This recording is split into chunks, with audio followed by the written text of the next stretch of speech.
Baik, assalamualaikum warahmatullahi wabarakatuh.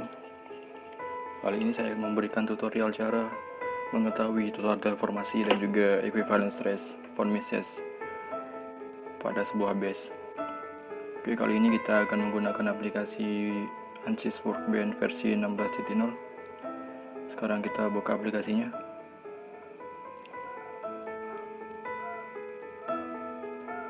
Oke, kita tutup saja. Terus kita pada analisis sistem kita cari static struktural. Kita seret saja ke project schematiknya.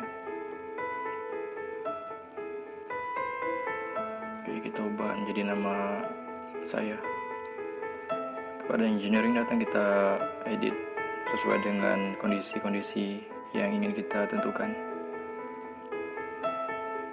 Oke, pada kondisi ini kita menggunakan structural steel dengan Young modulus 2200 GPa. Kita masukkan datanya. Oke, selanjutnya kita ubah position ratio.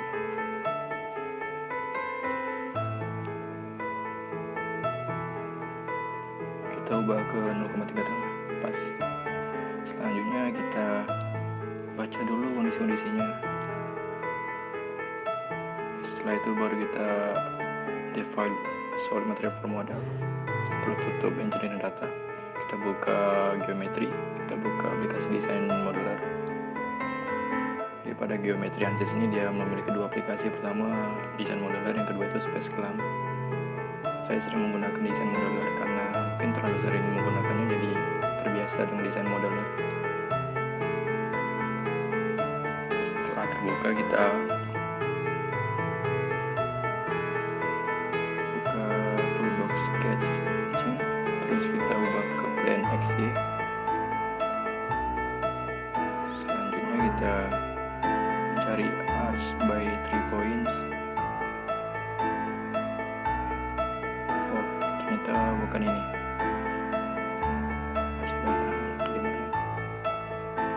Ini juga bukan ini. Jadi di ANSYS ini memiliki banyak tools seperti membuat lingkaran, setengah lingkaran, dan lain-lain. Ini arch by center, sepertinya menggunakan ini. Kita tekan, kita lepas naik seperti ini. Jadi dia menyesuaikan dari lingkarannya, kita butuh berapa derajat atau sampai mana lingkarannya. Setelah itu cari line, kita tarik garis untuk memotong lingkarannya agar tersambung antar lingkaran.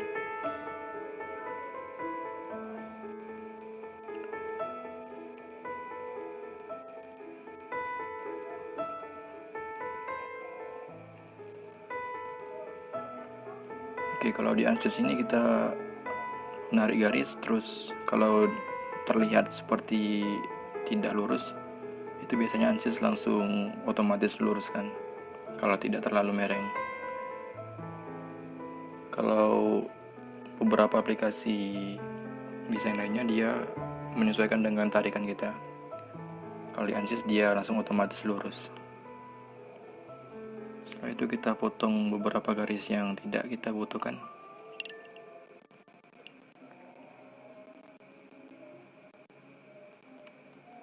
Oke. Selanjutnya kita perlu mengukur beberapa dimensi di sini. Kita buka tool dimensions, terus pilih saja general. Jadi untuk dimension ada general, ada horizontal, vertikal, dan lain-lain. Kita pakai general secara umum, ukuran secara umum. Oke, ini salah.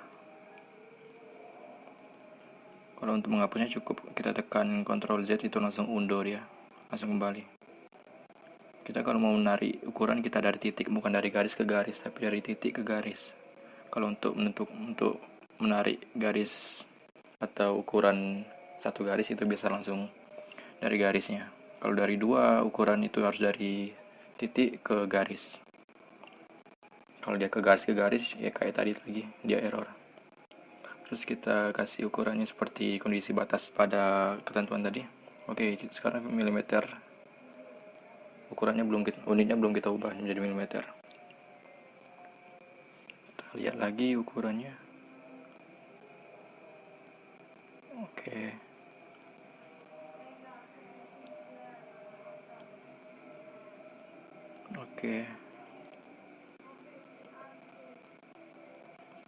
Sekarang kita ubah radius yang pertama itu jadi 40 mm, lingkaran kedua itu 50 mm. Ya, karena kita tidak mengubah unit dari awal tadi, jadi ukurannya sedikit mengecil dan kita mengalami kesulitan. Untuk teman-teman yang ingin mencobanya nanti, alangkah lebih baik akan mengubah lebih dahulu unitnya menjadi milimeter sesuai dengan kondisi batas kita atau yang ingin kita buat. Terus kita buat menjadi extrude agar muncul bodinya. Kita ubah, pertama kita pilih geometrinya dulu, kita pilih sketch 1, terus apply sketch 1 itu yang garis-garis kita buat baru tadi. Selanjutnya kita ubah dari Xenium menjadi bot simetri, terus ketebalannya kita ubah menjadi 5 mm. Setelah itu langsung keluar modelnya. Terus kita putar, tujuannya agar kita dapat model yang sebelahnya lagi, terus sebelahnya lagi, nanti dia seperti duplikat. Terus kita pilih aksisnya atau sumbunya, kita pilih sumbu Y. Selanjutnya kita coba generate, namun ini 45 derajat sepertinya. Ketentuannya itu ke 120 derajat. Kita buat 120 derajat. Sekarang coba kita generate. Oke. Dia hanya satu. Sepertinya ada yang belum kita ubah untuk detail views-nya.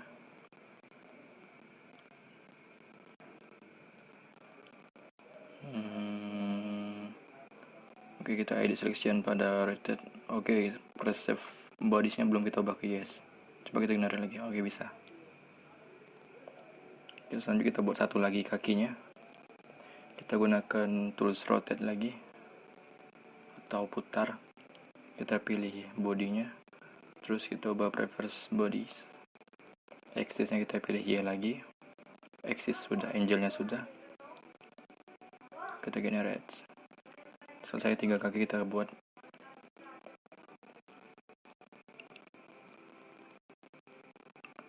Selanjutnya kita mau buat bagian lain. Kita buat dengan plan yang baru. Kita menggunakan ZX plan. Kita lihat pada Zumbo ini. Kita gunakan ZX. Kita ubah offset Z. Terus kita lihat ukurannya. Oke. 35 mm dari dasar tadi. Jadi pada dasar itu kita ubah menjadi 35 meter ke atas. Jadi jaraknya 35 meter dari dasar ke atas. Seperti ini. Jika teman-teman ada yang ingin ditanyakan, bisa ditulis di komentar bawah ini. Selanjutnya kita buka sketching lagi, kita cari circle. Inilah kalau kita belum mengubah unit tadi, jadi kita harus zoom lagi karena unit pertama tadi kita buat menjadi meter, sedangkan yang kedua kita gunakan itu milimeter. Kita buat lingkarannya.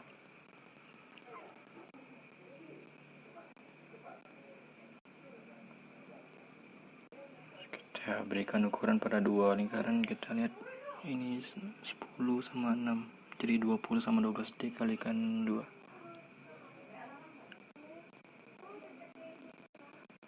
Jadi di satu itu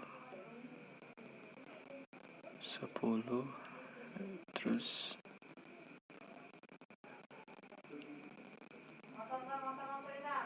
D2 itu 6. Oh, kecil sekali. Oh, radius ternyata. Oke, ini kita kalikan 2. 12 mm sama 20 mm. D2 nya 20 mm. Oke, sudah. Selanjutnya kita gunakan tools extrude. Kita gunakan di pada yang plan kita buat tadi, itu di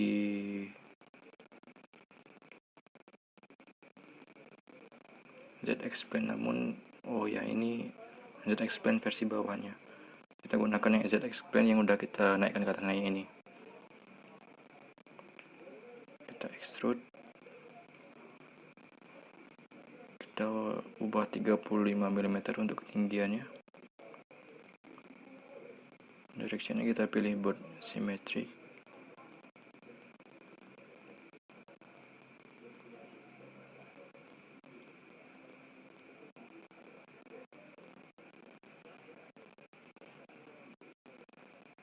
Oke, jadi selanjutnya kita buat lagi plan untuk komponen yang lain. Kita tipenya kita ubah jadi from face, jadi dia milih ke permukaan di atas komponen tadi. Setelah itu baru kita generate dan selesai plan yang kita ingin gunakan di atas permukaan komponen tadi. Ya, seperti ini.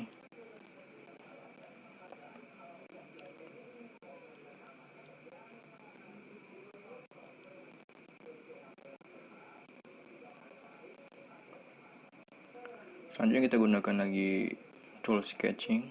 Kita cari circle untuk buat komponen yang lain. Nah, ini lagi terlalu zoom lagi. Kita zoom in lagi. Kita sesuaikan dengan lingkaran dalamnya tadi.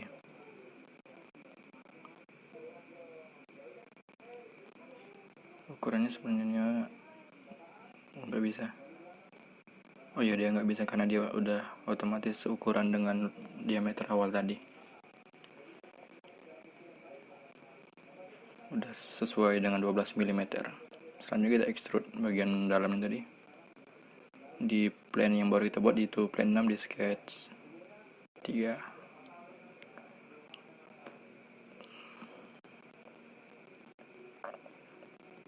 Baik, kita cari tampilan yang lebih bagus lagi.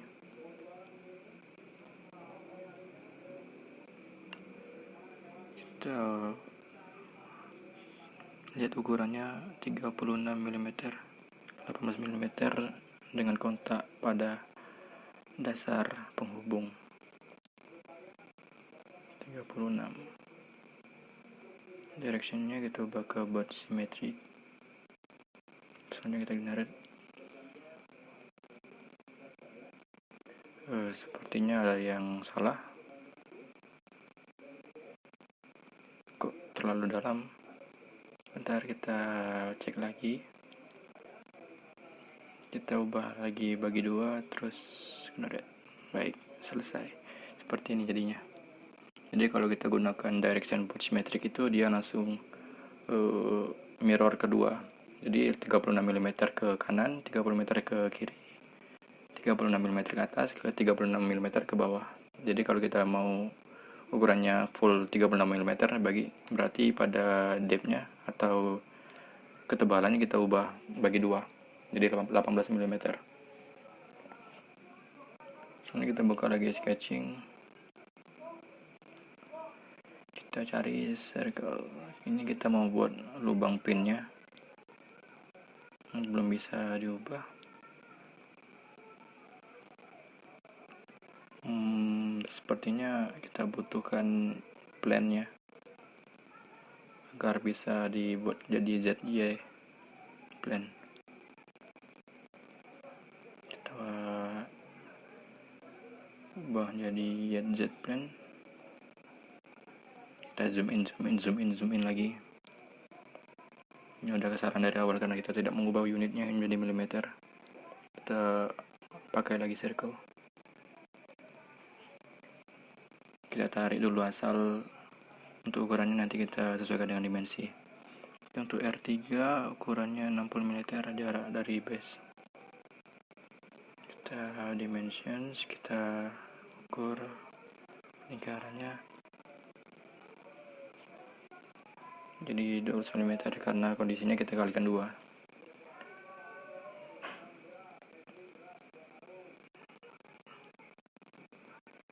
Untuk D2 salah klik.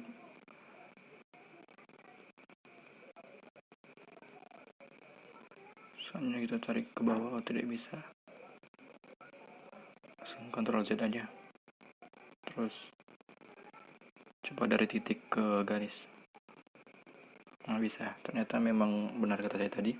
Kalau untuk menarik 2 garis atau 2 titik itu dari titik ke garis. Nggak bisa dari garis ke garis. Dia harus menggunakan titik atau poin dimensi kita. Selanjutnya kita extrude. Kita pilih geometri yang tadi, geometri sketch 4. Selanjutnya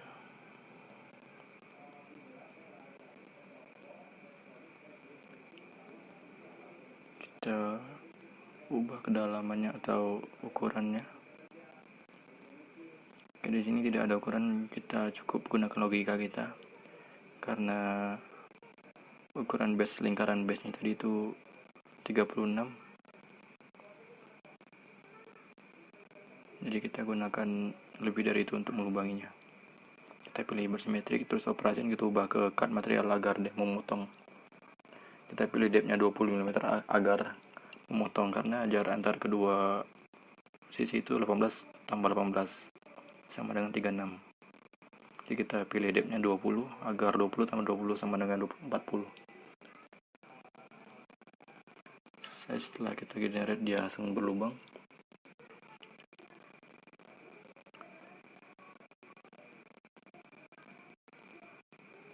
Baik, sepertinya lubangnya terlalu besar. Kita lihat R3. Berarti di sini R ukurannya 6 mm karena kita gunakan R3 mili, radiusnya 3 mili, berarti diameternya 6 mili. Oke, kita lihat-lihat.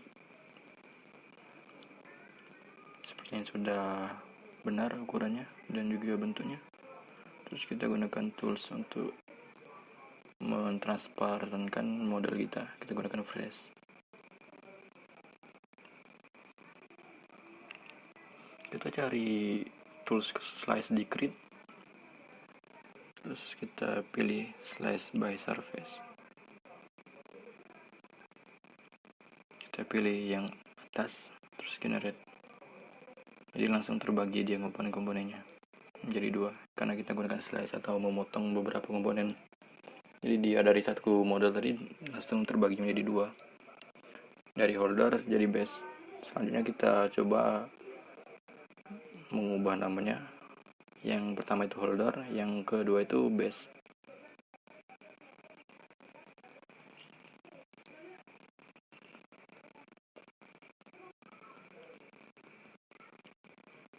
Kita coba membuat pinnya menggunakan sketch 4 karena sketch 4 tadi ukurannya udah sama. Ya ini.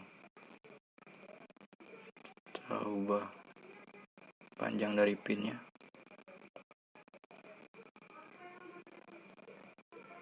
Kita pilih both symmetry, terus kita generate. Seperti ini pinnya.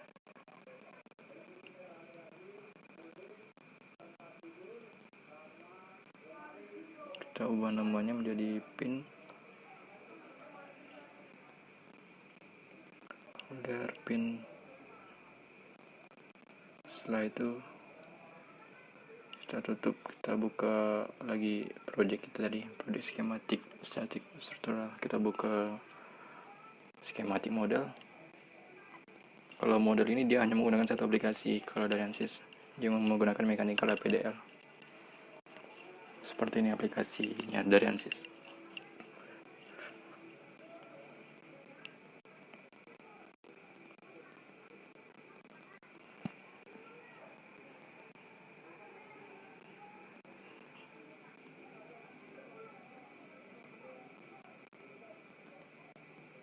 Kita cek dulu beberapa geometrinya sudah benar.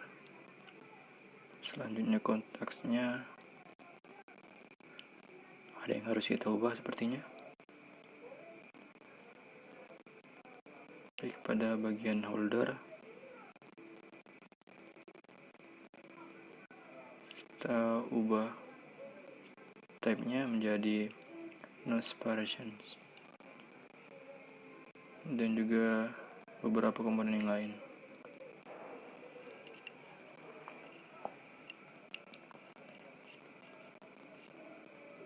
Selanjutnya kita buat ukuran meshnya. Kita pilih insert, pilih sizing, geometrinya kita pilih model yang tadi. Kita gunakan saja kontrol terus kita klik untuk beberapa komponen itu. 3 body sudah terpilih. Element size kita pilih 0,002 mm. Oh, ini meter, 0,002 meter atau 2 mili. Kita generate mesh-nya.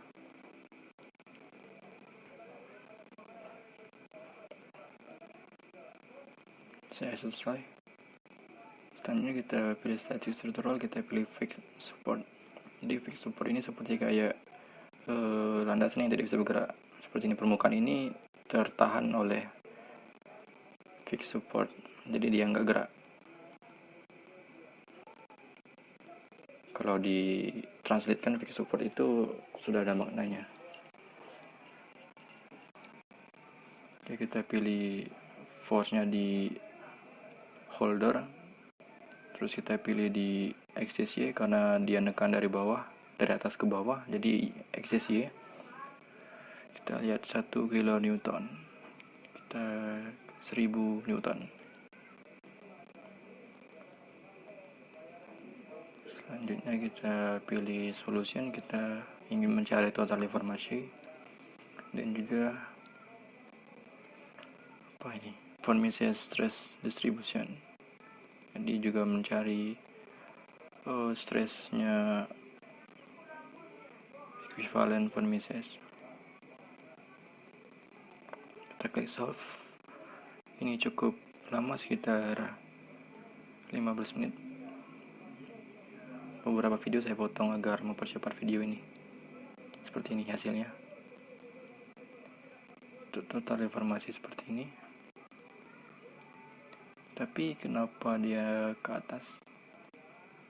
Sepertinya ada salah pada static structural kita. Coba kita oh ya, ternyata gayanya menjadi ke atas, kita minuskan agar ke bawah. Jadi video ini cukup membantu teman-teman agar mengetahui beberapa masalah dalam analisa. Jadi saya jelaskan beberapa dasarnya untuk menggunakan minus, plus pada menentukan atau memberi ukuran pada gaya, karena gaya bisa mengarah dari atas ke bawah atau bawah ke atas dan sebaliknya. Sepertinya kita buka report previewnya untuk mengetahui atau mendapatkan hasil keseluruhan. Jadi di report preview kita bisa lihat ukuran meshnya, statistiknya, dan lain-lain. Seperti ini ada beberapa parts, kontaknya, terus ada yang menjelaskan mesh di tabel 8. Di sini juga ada send to, kita bisa gunakan atau print atau publish. Ini ada penjelasan tentang analisanya. Terus di sini ada juga grafiknya. Namun grafiknya tidak kita masukkan karena belum mencapai sana.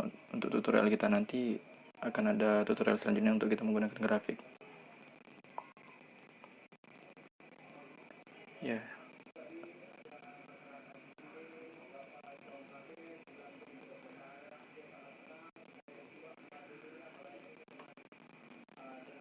Baik, cukup sekian tutorial dari saya.